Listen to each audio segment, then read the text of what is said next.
Hello everyone, welcome back. তো আজকে চলে এসেছি আমরা ইমরানদা থেকে নিয়ে।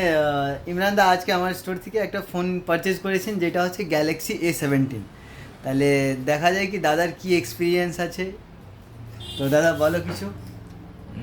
দোকান তো ভালো আছে এবং যারা তরুণ প্রজন্ম আজকে ব্যবসায় নেমেছে খুব ভালো লাগছে এবং ব্যবসার যে পলিসি রয়েছে এদের খুব ভালো এবং খুবই হাম্বল, খুবই পোলাইট, মানুষের সঙ্গে ভালো কথাবার্তা করছে।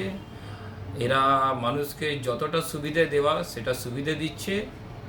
আশা করি এদের ব্যবসা আরও এগিয়ে যাবে, আরও দ্রুততম এরা উন্নতি করবে এবং এরা সমস্ত রকমের মানুষকে সুবিধা এবং মানুষের যে চাহিদা সেটা পূরণ করতে এরা যথাযথ পদক্ষেপ গ্রহণ করে এবং যথাসম্ভব যে মানুষ তার মানে সুবিধা মতো, মানুষ তার চাহিদা মতো রেঞ্জের মধ্যে মোবাইল যাতে পেতে পারে সেদিকটা এরা ভালো করে দেখে এবং মানুষকে কোনো চাপ সৃষ্টি করে না, মানুষকে তার রেঞ্জের মধ্যে মোবাইল দেয়। অন্যান্য দোকানের মতো এরা কোনো রকম প্রতারণা করে না, এরা কোনো রকম মানুষকে জিনিসটা ঠকিয়ে দিতে কিংবা মানুষকে জোর করে এই জিনিসটা নিন এরকম করে না। মানুষকে ভালো এরা ব্যবহার করে এবং সবথেকে বড় যে এদের মধ্যে যে টিম ওয়ার্ক রয়েছে সেটা আমাকে খুব উন্নত মানের লেগেছে।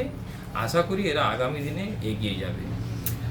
তো ইমরানদা, যদি আপনাকে রিভিউ করা হয়, আমাদের বিহেভিয়ার ওয়াইজ কথাবার্তা দেখে কি রিভিউ করা যায়, তাহলে না, 10 মধ্যে সেলসম্যানের বেসিক্যালি হচ্ছে যারা সেলসে এক্সিকিউটিভ হয় তাদের কথাবার্তা থেকেই মানুষ প্রভাবিত হয়। শুধু সেলসের ক্ষেত্রে দেখলে হবে না, গোটা দেশটা চলছে কিন্তু কমিউনিকেশনের মাধ্যমে। সেটা ভার্বাল কমিউনিকেশনও হতে পারে, সেটা টেলিফোনিক কনভারসেশন হতে পারে। সেলস এক্সিকিউটিভের একটা অনেক বড় গুরুত্বপূর্ণ দায়িত্ব থাকে যে মানুষের সঙ্গে ভালো ব্যবহার করা, সেটা আপনারা করছেন। তো রিভিউ যদি দেওয়ার হয় 10 মধ্যে, তাহলে আপনি কত দেবেন? আমি তো 10-এর মধ্যে 100 দেবো। ও বাবা, অনেক ভালো লাগলো দাদা। And thank you so much, and অনেক অনেক কংগ্রেচুলেশন আপনাকে একটা নতুন গ্যাজেটের জন্যে। এবার মানুষ বলবে যে 10-এর মধ্যে 100 কি করে হলো। আমি সেটা বলিনি, 10-এর মধ্যে 100 মানে 100%। 100%।